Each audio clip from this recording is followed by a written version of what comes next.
Welcome to Luca is a billionaire, where the only thing I invest in is your answers. You start by turning the ignition to accessory or on so the infotainment powers up. This is required for pairing. Make sure your phone's Bluetooth is on and visible, and close music apps that may auto-connect. You should also note the specific infotainment name on screen, because menu labels differ.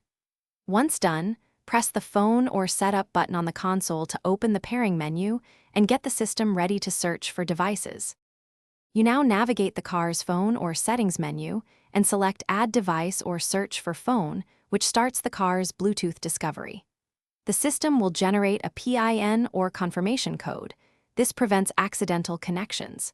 Make sure you select the car's name on your phone when it appears, then verify the PIN matches on both the phone and the infotainment. Once you confirm, the devices exchange credentials. This is how secure audio and call profiles are established. You finish by granting the infotainment permission to access contacts and messages if you need hands-free dialing and SMS readouts. This makes calling easier. Make sure the phone lists the car as a trusted device and configure audio profiles so calls route to the car speakers while media plays correctly.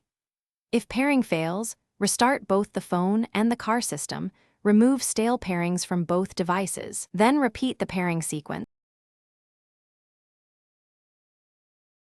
Thanks for watching and please subscribe. It's the best investment you'll ever make.